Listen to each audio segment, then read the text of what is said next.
Bila ingin melihat di dalam kolam,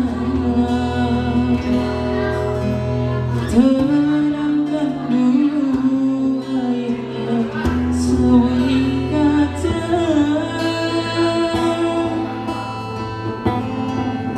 bila mata tertuju pada gadis pendiam, caranya tak sama menggoda janda lincah.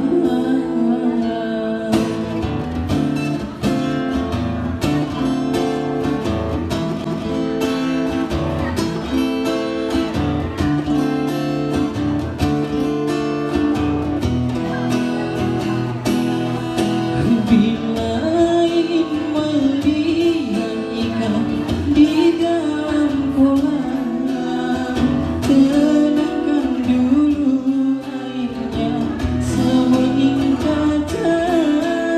Bila mata tertuju pada gadis pendiam, caranya tak sama menggoda janda lincah.